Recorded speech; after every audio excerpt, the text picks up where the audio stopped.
السلام علیکم ورحمۃ اللہ وبرکاتہ۔ الحمدللہ رب العالمین وبہ نستعین وصلی اللہ علی رسول الکریم، اما بعد۔ محترم حضرات، یہ بات ہم لوگ جانتے ہیں کہ دین اسلام کو اخذ کرنے کے لیے اصل چیز جو محمد صلی اللہ علیہ وسلم ہمارے درمیان میں چھوڑ کر گئے وہ قرآن کریم اور محمد رسول اللہ صلی اللہ علیہ وسلم کی سنت مبارکہ ہے۔ دوسری اس کے علاوہ اور بھی کچھ چیزیں ہیں جس سے شرعی مسائل اخذ کیے جاتے ہیں، حاصل کیے جاتے ہیں۔ ان میں سے ایک امت کا اجماع ہے، اجماع امت ایک قیاس شرعی ہے۔ آج ہم تھوڑی سی بات کرتے ہیں اجماع امت کے تعلق سے۔ آج دیکھنے کو ملتا ہے کہ بہت سے مسائل میں لوگ بڑے آسانی کے ساتھ یہ بول دیتے ہیں کہ اس مسئلے میں امت کا اجماع ہے، لہذا ہم سب کو یہ مسئلہ ماننا چاہیے۔ چلیے تھوڑی سی تفصیل اس معاملے میں بات کرتے ہیں۔ سب سے پہلے یہ جانتے ہیں کیا اجماع کی شرعی حیثیت کیا ہے، کیا اجماع کو اپنانا سب کے لیے ضروری ہے؟ تو اس کا جواب مختصر میں یہ ہے کہ جی ہاں، سب کے لیے ضروری ہے کہ وہ اجماع کو اپنائے۔ جن مسائل میں اجماع ثابت ہو جائے اس مسائل کو وہ قبول کرے۔ اس کی دلیل قرآن کریم کی کچھ آیتیں دلیل کے طور پر پیش کی جاتی ہیں۔ نمبر 1 دیکھیں، اللہ تعالیٰ قرآن کریم سورہ نساء آیت نمبر 59 میں فرماتا ہے، یا ایھا الذین آمنوا اطیعوا اللہ واطیعوا الرسول واولی الامر منکم فإن تنازعتم فی شیء فردوہ الی اللہ والرسول ان کنتم تؤمنون باللہ والیوم الآخر ذلک خیر واحسن تاویلا۔ اس آیت میں اللہ تعالیٰ نے اللہ کی اطاعت کا، رسول کی اطاعت کا اور اولو الامر کی اطاعت کا حکم دیا ہے۔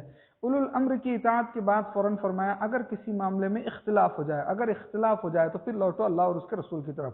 اب اللہ کی اطاعت سب جانتے ہیں کیا ہے، رسول کون ہے سب پہچانتے ہیں، یہ اولو الامر کون ہے تو یہ امتی ہیں، یہ امتی ہیں۔ اب امتی میں عام لوگ نہیں، اس میں اولو الامر لفظ میں سب سے پہلے تو امیر، پھر علماء، فقہاء، مجتہدین سب کے سب مراد ہیں۔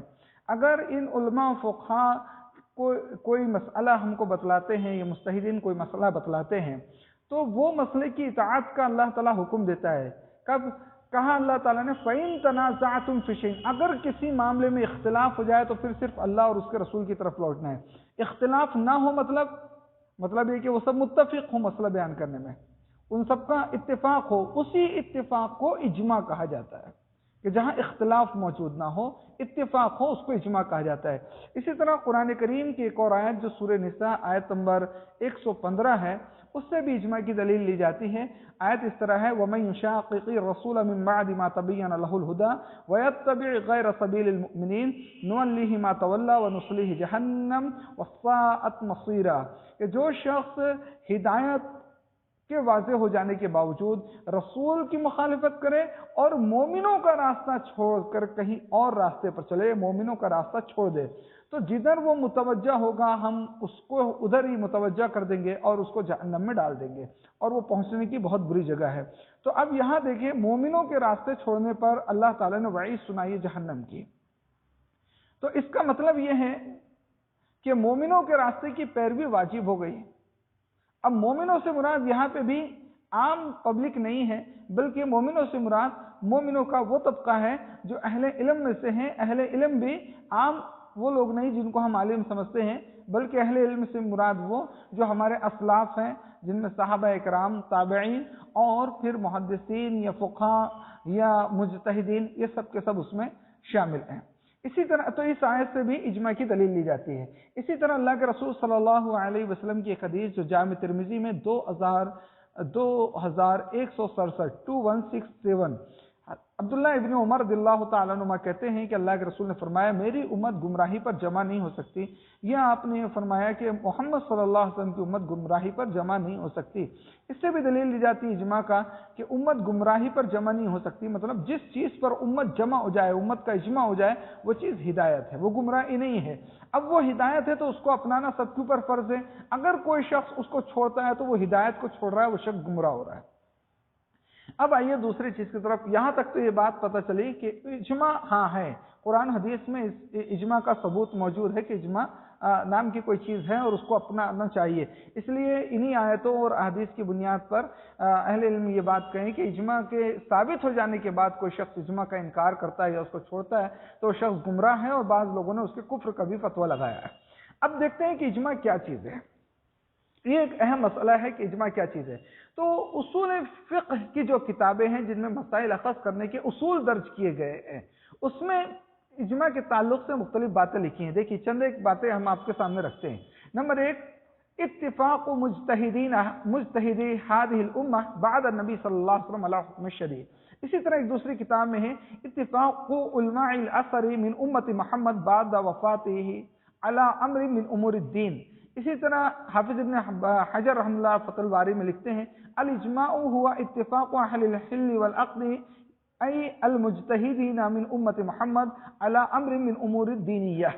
اسی طرح ایک دوسری کتاب توضیح طلبی میں ہے اتفاق المجتہدین عن امت محمد صلی اللہ علیہ وسلم فی عصر علی حکم الشرعی۔ اسی طرح ایک اور کتاب کے اندر یہ عبارت موجود ہے کہ اجتماع جمیع العلماء مجتہدین من امت محمد بعد وفاتہ فی عصر من اصول علی امر دینی۔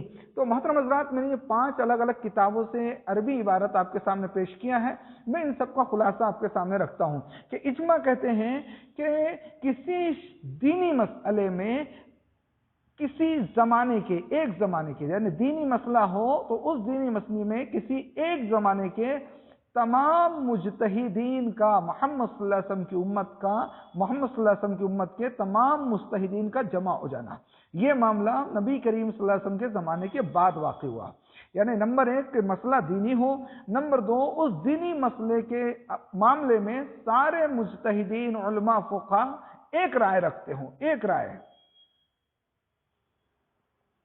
اور وہ سب کے سب ایک ہی زمانے کے ہو،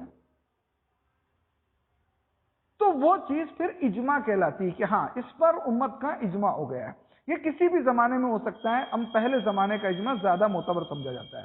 اچھا، یہ چیز کے لیے ایک شرط اور ان عربی عبارتوں میں ہے بعد وفات النبی، کہ نبی کریم صلی اللہ علیہ وسلم کی وفات کے بعد والے زمانوں میں، یعنی اللہ کے رسول صلی اللہ علیہ وسلم کا زمانہ جو ہے وہ تو نزول وحی کا ہے، وہاں کوئی مسئلہ پیش آئے گا تو وحی نازل ہو جائے گی، وہاں کوئی اجماع کا دعویٰ نہیں کر سکتا کہ ہم سب کا اجماع ہو گیا ہے۔ اسی طرح یہ بات بھی سمجھ میں آتی ہے کہ نزول وحی میں جب اجماع کا دعویٰ ہی نہیں کیا جا سکتا تو جو مسئلہ وحی کے ذریعے ثابت ہو جائے اس مسئلے میں اجماع کی ضرورت الگ سے نہیں پڑتی، اس کے خلاف یا اس مسئلے میں اجماع کی بات کی جائے تو بات فضول ہے۔ اب اس شرط پر خوب اچھی طرح غور کیجیے کہ تمام مجتہدین کا ایک رائے ہو جانا ہے کسی مسئلے میں، وہ اجماع کہا جاتا ہے نا۔ اب اس معاملے میں کیا ہے نا، اگر چند ایک مجتہدین بھی خلاف ہو جائیں، اتفاق نہیں رکھتے ہوں اس مسئلے میں باقیہ مجتہدین کے، تو اس کو اجماع نہیں کہا جاتا۔ کیسے؟ دیکھیے فتح الباری کے اندر یہ بات لکھی ہے وَلَوْ اتَّفَقُوا كُلَّهُمْ وَخَالَفَهُمْ ابن عباس رضی اللہ تعالی عنہ فی شَيْءٍ لَمْ يَعِدْ اجماع، کہ اگر سارے کے سارے صحابہ کسی مسئلے میں متفق ہو جائیں لیکن صرف ایک اکیلے عبداللہ ابن عباس اختلاف کر لیں تو وہ اجماع نہیں مانا جائے گا، نہیں مانا جائے گا اجماع صرف ایک کے اختلاف سے۔ اسی طرح المصطفیٰ مع فواتح الرحمود جو کتاب ہے ایک اصول کی، اس کے اندر جلد 1 صفحہ 202 میں ہے اذا خالف واحد من الامہ او اثنان لم ينعقد الاجماع، جب امت کے مجتہدین میں سے کوئی ایک یا دو بھی اختلاف کر دیں، کوئی ایک اختلاف کر دے یا دو اختلاف کر دے تو پھر وہ اجماع نہیں مانا جائے گا، وہ اجماع نہیں تسلیم کیا جائے گا۔ اسی طرح آپ دیکھ سکتے ہیں کہ ارشاد الفحول میں ایک عبارت ہے اذا خالف اہل الاجماع واحد من المجتہدین فقد ذهب الجمہور الى انه لا يكون اجماعا ولا حجتا، اگر کسی مسئلے میں سب کے سب مجتہدین متفق ہو جاتے ہیں لیکن ایک مجتہد جو ہے وہ اختلاف کر لیتا ہے تو کہتے ہیں کہ جمہور اس طرف گئے ہیں کہ پھر وہ چیز نہ اجماع کہا جائے گا اس کو اور نہ تو وہ چیز حجت مانی جائے گی، وہ حجت بھی نہیں، کیونکہ وہ اجماع ہوا نہیں، ایک کا اختلاف ہو گیا۔ اب ان چیزوں کو سننے کے بعد آپ بتلائیں کہ جن مسائل میں امت کے درمیان اختلاف ہے کیا کوئی شخص دعویٰ کر سکتا ہے کہ اس میں اجماع ہو گیا؟ اجی جب اختلاف ہے تو پھر اجماع کی بات ہی نہیں کی جا سکتی نا، اجماع ہوتا تو اختلاف آتا ہی نہیں، اختلاف آ گیا ہے یہ ثبوت ہے اس بات کو، اس میں اجماع نہیں۔ مثال کے طور پر 20 رکعت تراویح پر اجماع کا اعلان کر دیتے ہیں لوگ، تو پھر اختلافی مسئلہ کیوں ہے؟ اختلافی مسئلہ ہے اس لیے کہ اس میں اجماع نہیں ہے۔ ایک مجلس کی طلاق 3 طلاق جو ہے وہ 3 شمار ہوگی یا 1 شمار ہوگی، لوگ اس میں اجماع کا بات کر دیتے ہیں، اختلافی مسئلہ ہے نا۔ جی ہاں، اختلافی اس لیے ہے کہ اس میں اجماع نہیں ہوا ہے۔ اب جو اجماع کا دعویٰ کرتا ہے ان مسائل کے اندر، اس لیے بعض اہل علم نے لکھا ہے صحابہ اکرام کے زمانے میں تو کئی ایک مسائل میں اجماع دکھتا ہے، لیکن بعد کے زمانوں میں جو اجماع کا دعویٰ کیا جاتا ہے وہ اصول، جو شرائط جو اجماع کے ثابت ہونے کے لیے اہل علم نے رکھی ہے، ان شرائط کے مطابق وہ اجماع ثابت نہیں ہو سکتا۔ اس لیے امام ابن حزم رحمۃ اللہ علیہ فرماتے ہیں من ادعا الاجماع فهو کاذب، جو شخص کسی مسئلے میں اجماع کا دعویٰ کرتا ہے، ہوتا یہ ہے کہ وہ اس معاملے میں جھوٹا ہوتا ہے۔ اچھا، ایسا نہیں کہ امت کے اندر کوئی مسئلہ اجماعی طور پر ثابت ہے ہی نہیں، بہت سارے مسائل ایسے ہیں جو مسائل اجماع کے ذریعے بھی ثابت ہیں۔ جیسے میں چند ایک مثال دیتا ہوں، جیسے مصحف عثمانی جو قرآن کریم آج ہم پڑھتے ہیں، اس حضرت عثمان رضی اللہ تعالیٰ کا جمع کیا ہوا مصحف، سب امت کا اجماع ہے اس پر کہ یہ مصحف بالکل درست ہے، اس کا رسم الخط یعنی لکھنے کا جو طریقہ جو ہے وہ درست ہے۔ اسی طرح قرآن کریم کے جو اعراب، جو زبر زیر پیش لگے ہوئے ہیں، پوری امت کا اجماع ہے کہ یہ صحیح لگے ہیں، اس پہ کچھ غلطی نہیں ہوئی ہے، یہ درست لگے ہیں، یہ اجماعی مسئلہ ہے، سب کو ماننا پڑے گا۔ اسی طرح اس بات پر بھی امت کا اجماع ہے کہ صحابہ اکرام پر کسی قسم کی جرح نہیں کی جا سکتی، تمام کے تمام صحابہ جو ہیں وہ عدول ہیں۔ جیسا سند کے راویوں پر، حدیث کی سند کے راویوں پر جرح ہوتی ہیں، اس صحابہ اکرام پر جرح نہیں کی جا سکتی، سب کے سب عدول ہیں۔ اب امت کا اجماع ہے، اگر کوئی شخص اس اجماع کو توڑتے ہوئے صحابہ اکرام پر جرح کرے یا ان کے بارے میں غلط جملہ کہے، وہ شخص یقینی بات ہے گمراہی کی طرف گیا ہے یا کفر کی طرف جا رہا ہے۔ اسی طرح اس مسئلے پہ بھی امت کا اجماع ہے کہ قرآن کریم اللہ کی مخلوق نہیں ہے بلکہ اللہ کا کلام ہے، اس پر بھی امت کا اجماع ہے۔ ایسے ہی اس بات پر بھی امت کا اجماع ہے کہ کوئی زندہ شخص کسی دوسرے زندہ شخص کی طرف سے روزہ نہیں رکھ سکتا، اجماع امت کا۔ اسی طرح امت کا اس بات پر بھی اجماع ہے کہ صحیح حدیث، جو ثابت شدہ صحیح حدیث ہو اور وہ ہر قسم کی جرح سے پاک ہو، تو وہ صحیح حدیث جو ہے وہ حجت ہے، دلیل شرعی ہے، حجت ہے، امت کا اجماع ہے۔ اسی طرح اس بات پر بھی اجماع ہے کہ زکوٰۃ کے مسئلے میں بھینس جو ہے اس کا وحی حکم ہے جو حکم گائے کا ہے، امت اجماع سے ثابت ہے مسائل۔ لیکن جو بہت ساری مسائل میں لوگ امت کے اجماع کی بات کر دیتے ہیں اور باوجود ہے کہ وہ مسائل آج تک اختلافی ہے، اب بھی ان پہ اختلاف پایا جاتا ہے، تو وہ مسائل اجماعی مسائل نہیں ہیں، وہ اجماع کے ذریعے ثابت نہیں ہے، ان مسائل میں اجماع کا دعویٰ اصل میں درست نہیں ہے۔ اجماع کے لیے دیکھیے تو کتنی بڑی اور کتنی سخت شرط لگائے لوگ کہ امت کے تمام مجتہدین کا کسی ایک زمانے میں ایک مسئلے میں جمع ہو جانا، کسی ایک کا اختلاف بھی اجماع نہیں کہلاتا، ایک نے بھی اجماع اختلاف کر لیا تو پھر وہ اجماع نہیں ہے۔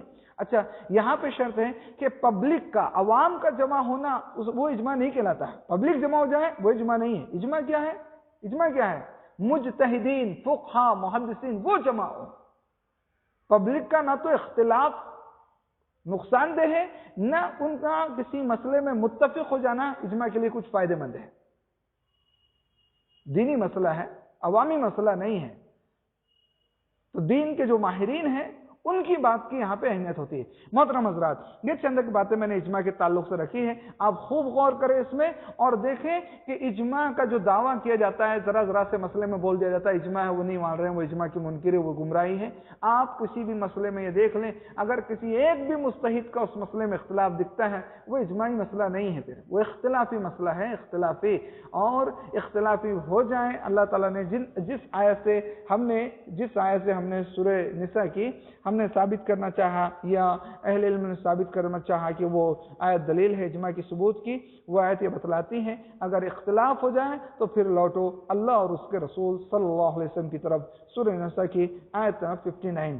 تو یاد رکھیں، جو اجماع کے ذریعے جو ثابت ہو جاتا ہے، دیکھیے دعویٰ بہت سارے کرتے ہیں، پہلے بھی ایسے کئی لوگ گزرے ہیں جنہوں نے اپنی کتابوں میں بعض مسائل کے بارے میں بول دیا کہ اس میں اجماع ہے، لیکن ان کے بول دینے سے مسئلہ ثابت نہیں ہو جاتا، جبکہ اختلاف امت میں ظاہر دکھ رہا ہے، امت کے اہل علم کے درمیان اختلاف ہے، تو پھر وہ اجماع نہیں۔ اچھا، ایک چیز میں 1 منٹ میں ایک بات اور رکھوں، اجماع کی بھی 2 قسمیں لوگوں نے بیان کی ہیں، کہ اجماع قولی فعلی، یعنی امت کے وہ مجتہدین اپنی زبان کے ذریعے کوئی بات کہہ کر متفق ہو جائیں ایک مسئلے میں، سب کے سب ایک جیسی بات بولے، کوئی اختلاف نہ کرے، یہ تو بالکل 100% پوری امت کے نزدیک یہ اجماع حجت ہے اور اس کا منکر کافر ہو جاتا ہے، کفر کر جاتا ہے۔